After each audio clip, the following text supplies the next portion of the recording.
No one came to the paralyzed billionaire's birthday.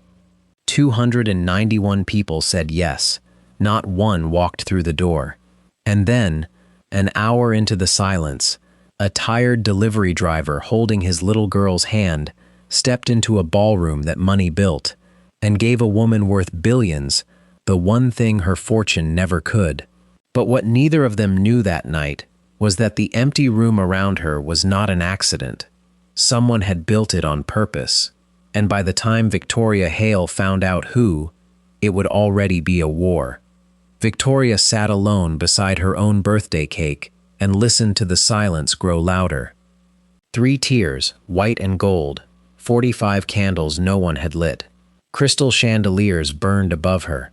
Champagne warmed in silver buckets no hand would ever reach for.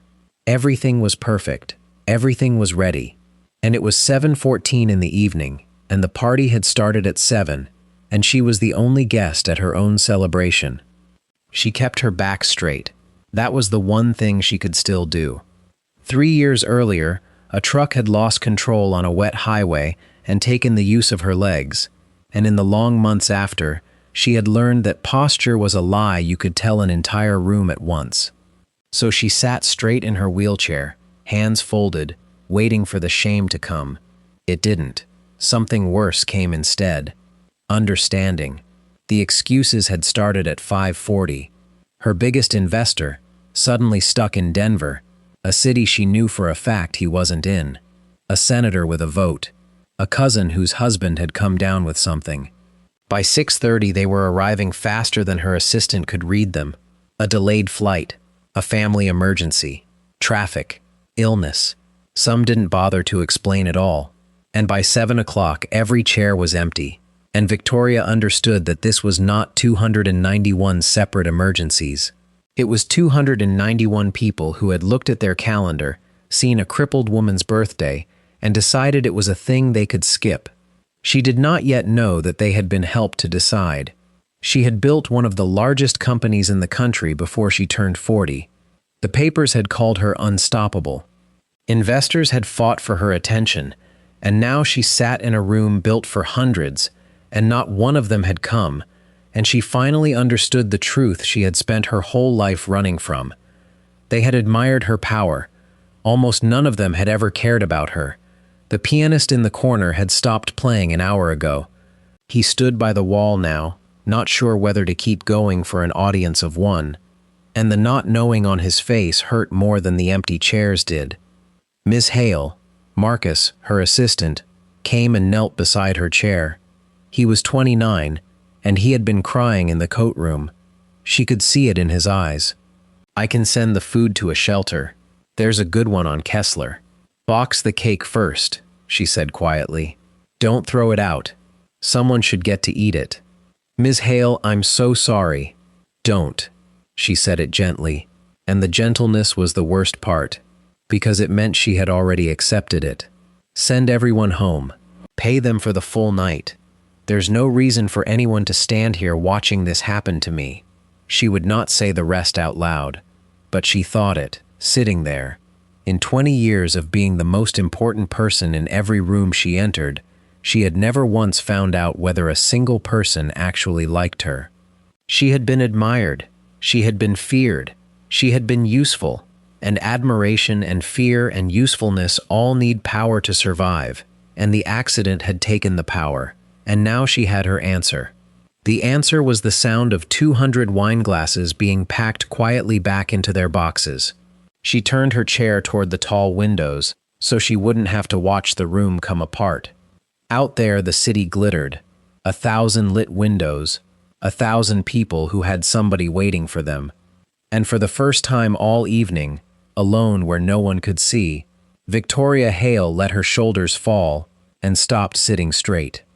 That was when she heard the doors. They were 14 feet high and heavy, and they groaned when they moved, and her first thought, the stupid, hopeful, humiliating one she would be ashamed of later, was someone came. She turned around. A man stood in the doorway, and he did not belong there, and he knew it. She could see it in the way he stood half in and half out, one hand still on the door like he might need it to leave fast. He wore the brown and orange uniform of a delivery company, the kind of uniform she had signed 1,000 packages from, without once looking at the face above it. A faded backpack hung off one shoulder, the strap held together with a safety pin. He looked tired in his bones, not just his body, and he was holding the hand of a small girl. The girl let go of his hand and stepped forward on her own. She wore a purple coat a size too big and sneakers that lit up when she walked, and she held a folded piece of paper against her chest with both hands. She looked up at all the gold and the crystal and the enormous ruined cake with her mouth open. Then she looked at the woman in the wheelchair, and her face changed. She stopped being a small girl lost in a fancy room. She got very serious. "Are you the birthday lady?" she asked. Victoria opened her mouth and found she couldn't speak. "Sophie," the man said softly, a warning and an apology at once. Then, to Victoria, from the doorway, in the voice of a man expecting to be thrown out, "I'm sorry. We'll go. It's just," the man at the door said, "nobody came to your party." He swallowed. "And I didn't think that was right. I didn't think that was something that should be allowed to happen to a person." The little girl walked all the way across that enormous marble floor, past 200 empty chairs, and stopped in front of Victoria's wheelchair. She held up the folded paper. "I made you a card," she said. Victoria took the card with hands that did not shake, because she had trained them not to.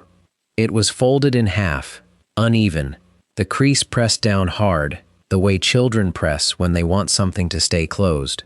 On the front, in crayon, a woman sat in a chair with a cake, and around her stood little stick figures holding hands, too many to count, a whole ring of them.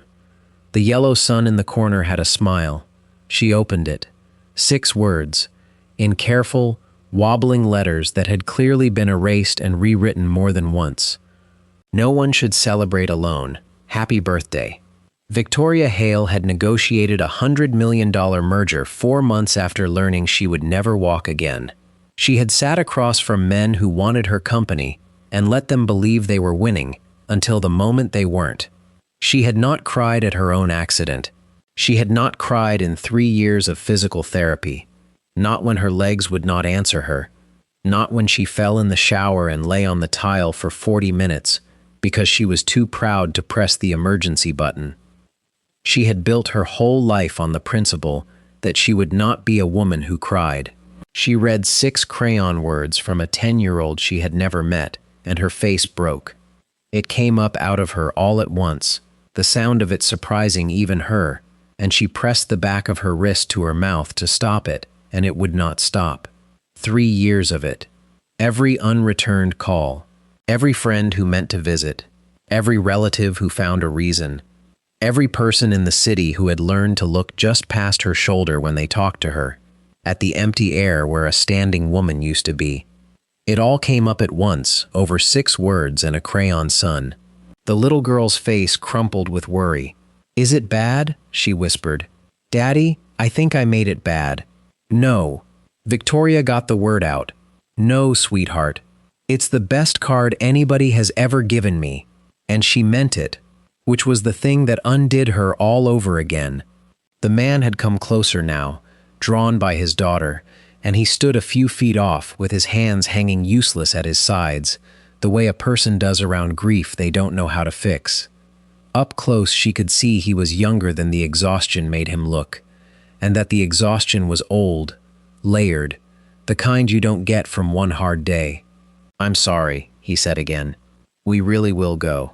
I didn't mean to make you." "What's your name?" He blinked. "Noah. Noah Brooks. This is Sophie." "Noah." Victoria wiped her face with the flat of her hand, and something in her, some reflex 20 years in the making, tried to stand up straight in her voice, even while her legs never would. "Why are you here?" He looked at the floor, then he looked at the cake, the boxed and half-dismantled ruin of it, and something moved behind his eyes, and when he spoke, it came out plainer and truer than he'd probably meant. "My last drop-off was here, the kitchen door. I was signing the sheet, and I heard 2 of the waiters talking about how the whole thing got called off. because nobody showed. Big fancy party, they said, and not one guest. He shook his head slowly. And I've got Sophie in the van, because it's my week, and daycare closed early. And she heard it too. And she said, "Daddy, that's the saddest thing I ever heard." He stopped. I couldn't get it out of my head. Somebody sitting alone on their birthday in a room this big. So I asked the man at the door if we could come in for just a minute. That's all it was. "I didn't know you were." He stopped himself before he said it. "Rich," Victoria finished for him, quietly, almost amused, in the wreckage. "You didn't know I was rich." "I was going to say I didn't know you'd be by yourself still," he said. "But yeah, that too." And here is the thing the viewer needs to understand. The thing Victoria understood in that exact moment. Sitting in a $50,000 ballroom in front of a man whose backpack strap was held together with a safety pin. Every person who had said yes to her invitation had something to gain from her. And this man, who had nothing, who had less than nothing, had climbed a set of marble stairs he had no business climbing to give a stranger something no one else had thought to give her. They weren't sorry for her because she was in a wheelchair. They were sorry for her because she was alone. For 3 years, everyone had gotten those two things backwards. Before I tell you what happened next, do something for the woman in that room. If you have ever felt invisible, even once, comment the words "seen" below. I read them. And if you believe kindness like this still exists in the world, subscribe, because I promise you, this story is not going where you think it is. What looks like the kindest night of Victoria's life is actually the first move in something far darker, and by the end, you are going to want to watch that ballroom scene a second time. "Where's Sophie's mother?" Victoria asked. It was not a polite question, and she knew it, but she was past polite. Noah's jaw worked. Sophie had wandered a few steps toward the cake, staring up at it, and he watched her before he answered, low so the girl wouldn't hear. 4 years ago. Cancer. He said it the way you say a thing you've had to say too many times. Worn smooth. It was fast. That's the only mercy in it. Everybody tells me. It was fast. He didn't sound like he believed the mercy part. So now it's the two of us. I drive routes. Some nights I do rideshare after she's asleep and my neighbor listens for her. We're okay. He said we're okay like a man setting a heavy thing down for a second before picking it back up. We're okay.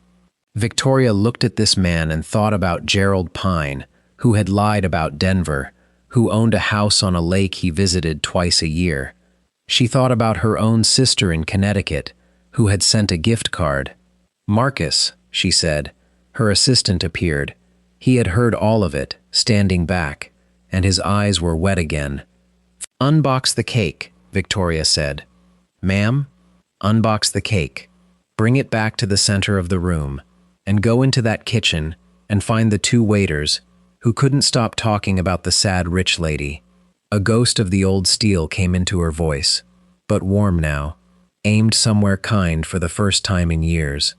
"Tell them their boss is coming out. Tell all of them. Tell the pianist he still has a job tonight." She looked at Sophie, at the light-up sneakers, at the too big purple coat. "Tell them the guest of honor just arrived, and she's 10 years old, and she is starving." Sophie turned around from the cake, eyes enormous. "Me? You," Victoria said. "It started with the pianist. He didn't ask permission. He simply crossed the empty floor, sat down at the piano no one had listened to in an hour, and began to play. Not Happy Birthday, not yet. Something soft and turning, the kind of thing that fills a room slowly, like water.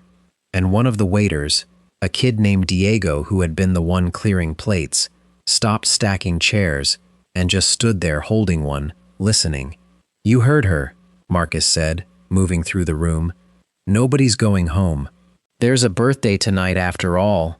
The staff came out of the walls. That was how it felt. The waiters, the 2 chefs who'd already changed out of their whites and put them back on. The coat check woman.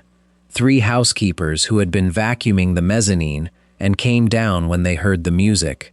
A security guard named Frank, 61 years old, who Victoria would later learn had worked that ballroom for 19 years and had watched 1,000 parties from the edge of the room and had never once been invited into the middle of one. They relit the candles, all 45. They pulled the good chairs into a circle around one small table instead of 200, and they sat, all of them, the people who had spent the whole day building a party for guests who never came, and they ate the food those guests would have eaten, the duck, the good bread, the little towers of dessert that were supposed to impress senators.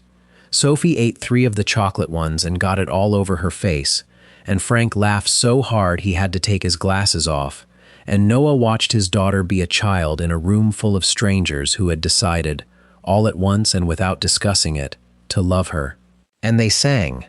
Frank had a voice like a church, it turned out, low and enormous, and he led it, and 45 candles lit up a woman's wet face, and Victoria closed her eyes and made a wish for the first time since she was a girl, because for the first time since she was a girl she had one.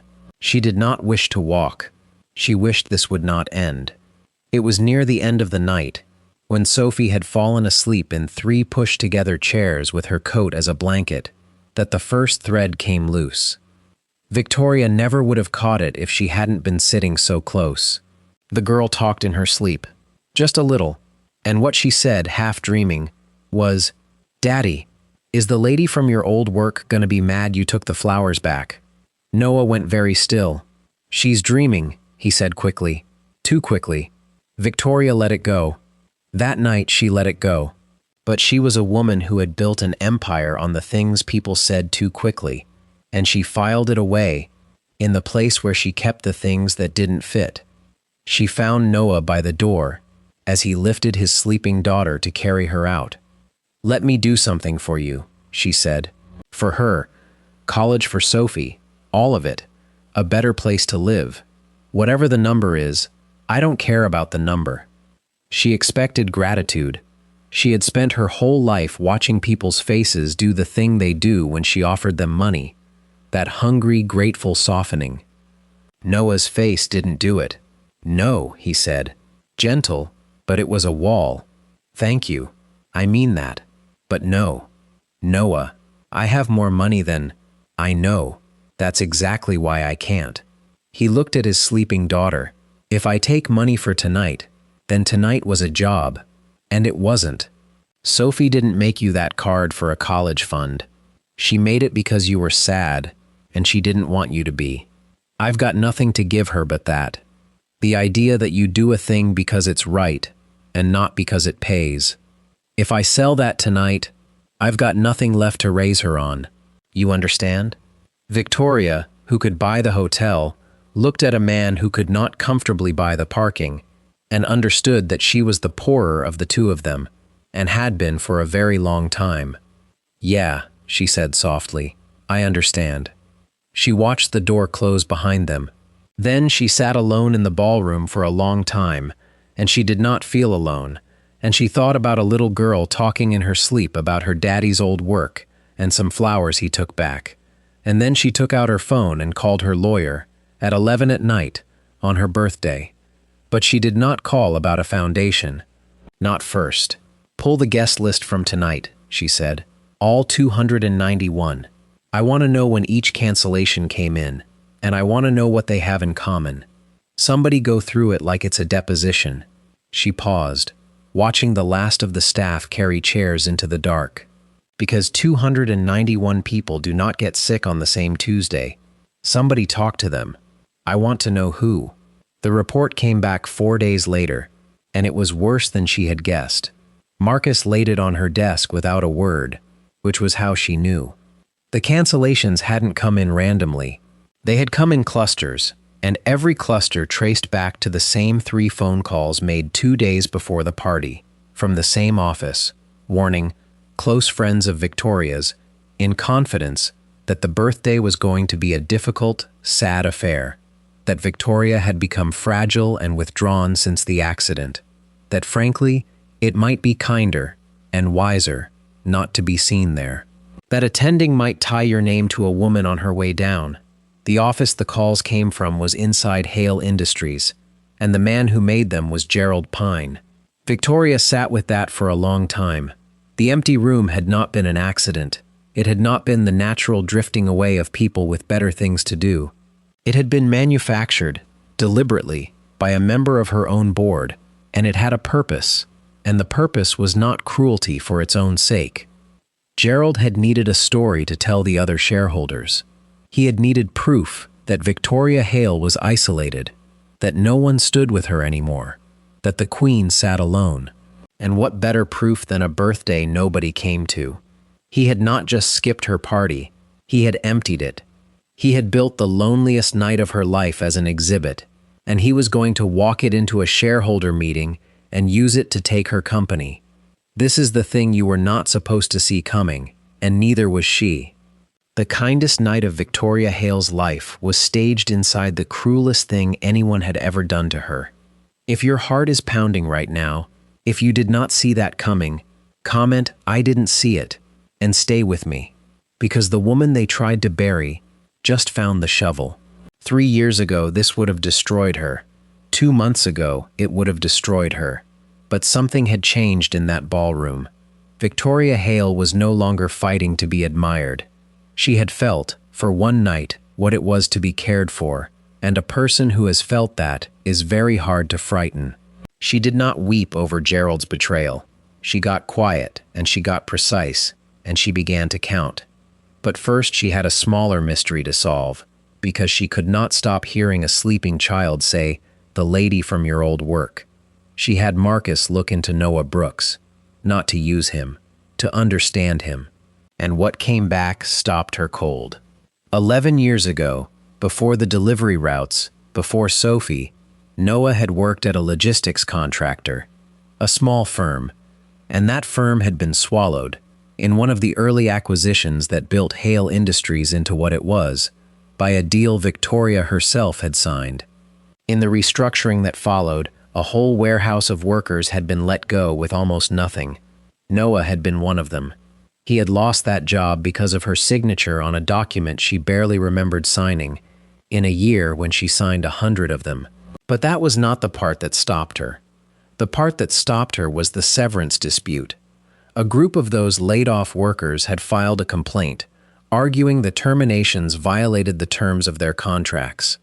It had gone nowhere, the way those things usually go, except that one junior lawyer in Victoria's own company had quietly flagged it as legitimate and pushed, against her own bosses, to get those specific workers a real payout. Noah had gotten 8 months of wages he was never supposed to see. It was the money, Marcus learned, that had paid for the medical bills when his wife first got sick, years later. It had bought them time. It had bought Sophie more months with her mother. The junior lawyer who fought for that payout had made a note in the file, a single line explaining why she'd pushed so hard. Marcus had pulled it. He set it in front of Victoria without comment. The note said, "Approved at direction of V. Hale." She reviewed the terminations personally and instructed us to make the affected workers whole. "We do not build a company on people we threw away." Victoria did not remember saying it. She had said 1,000 things in 1,000 meetings, but she had said it, once, in a better year, when she still believed it, and a lawyer had written it down, and because of one sentence she'd forgotten, a stranger's dying wife had gotten a few more months at home. Noah did not know. He had no idea the money that saved his family had come from the same woman whose signature took his job. He had climbed those marble stairs on her birthday out of pure blind kindness, owing her nothing, knowing nothing. And the truth was that 11 years ago, without ever meeting him, she had already saved him once. They had saved each other across a decade without either of them knowing the other's name. She never told him. Not then. Some kindnesses you keep, because saying them out loud turns them into a debt, and Noah had already taught her the difference between a gift and a debt. But it changed something in her, permanently. It answered the question she'd been asking for 3 years, the one about whether the woman she used to be was worth becoming again. The answer, it turned out, had been walking around in a delivery uniform the whole time. She hired him, in the end, to run community outreach for the foundation she was building. He said no 4 times. He said yes when she stopped offering it as charity and started offering it as work, because he was, it turned out, extraordinary at it. People trusted him. Of course they did. He was the man who climbed the stairs, and the foundation was real. She announced it 11 days after the birthday.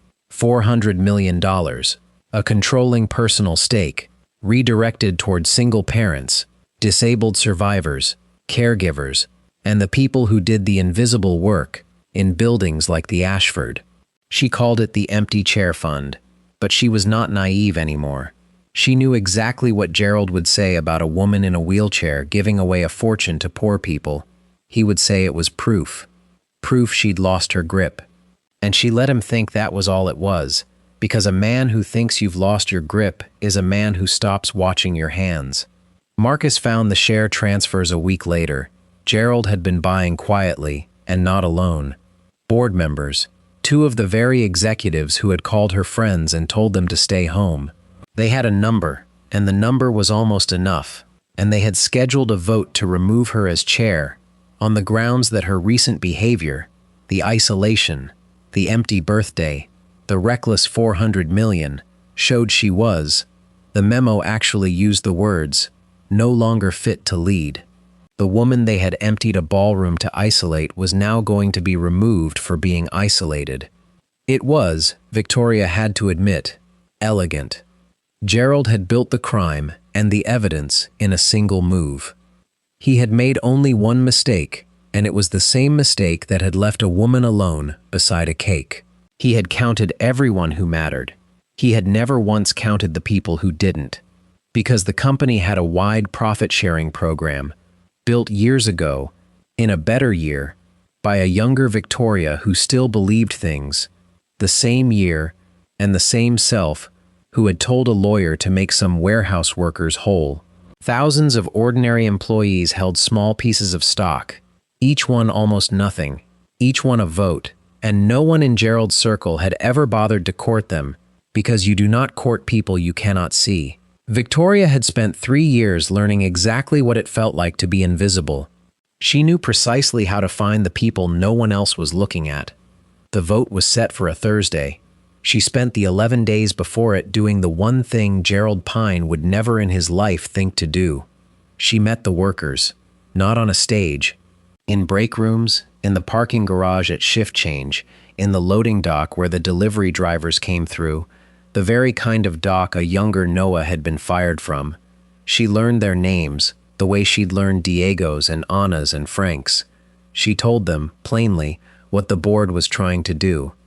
She told them about the phone calls, and the empty birthday, and the plan to use her loneliness as a weapon.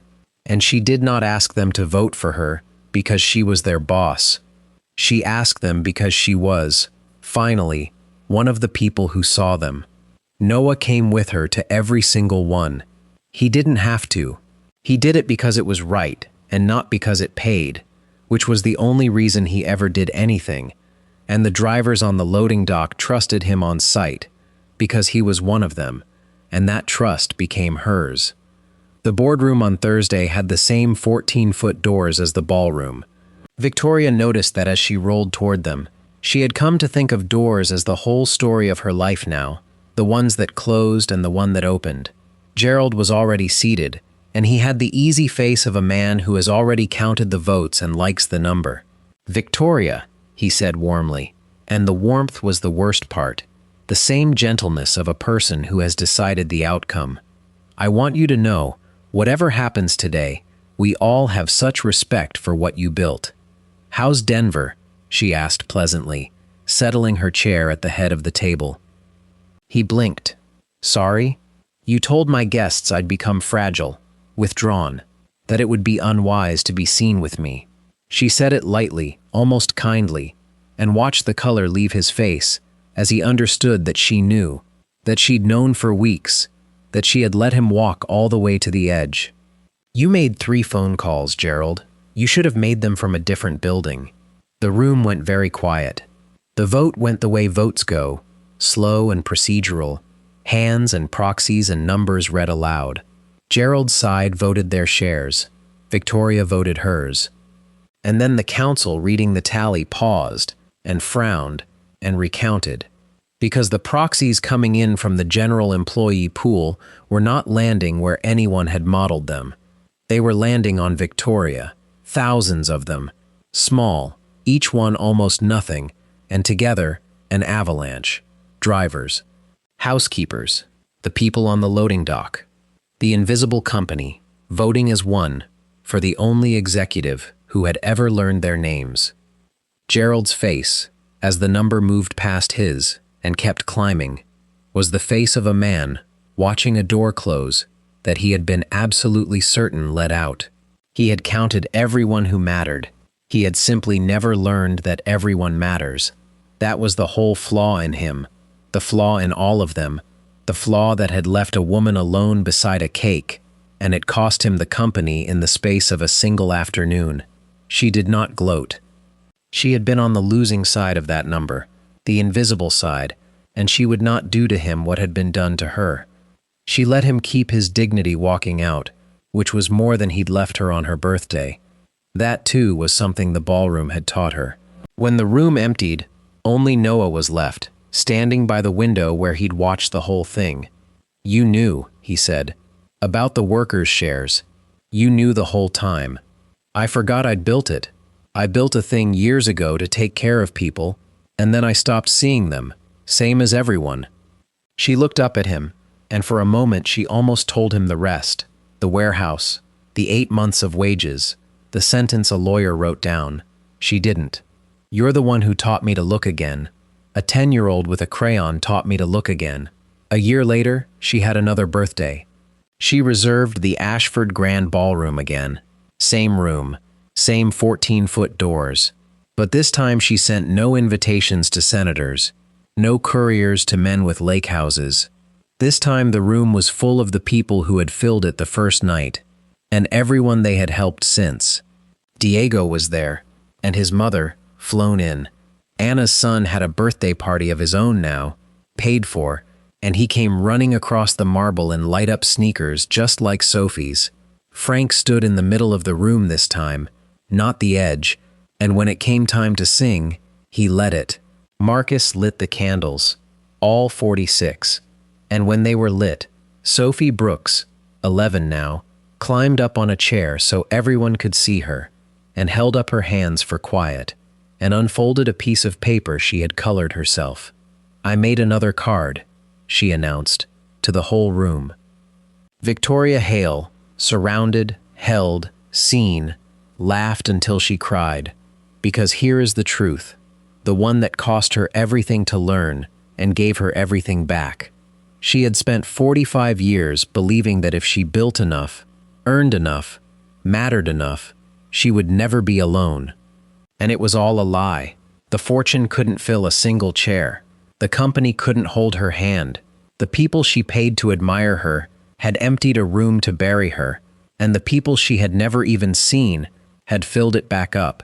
In the end, the only thing that ever saved her life was one tired man who climbed a flight of stairs he had no reason to climb. A man she had quietly saved 11 years before either of them knew the other existed, and one small girl who looked at a stranger's sadness and refused to walk past it. No one should celebrate alone. Somebody had to walk through the door and mean it. If this story moved you, if you felt even a little of what Victoria felt when that door opened, and if that twist got you, then do the one thing this whole story is about. Don't walk past it. Like this video so someone else who feels invisible tonight finds it. Comment, "No one celebrates alone," and tell me where in the world you're watching from, because I promise you, you are not alone either. And subscribe to walk through the next door with us. Kindness still exists. You just proved it by staying until the end.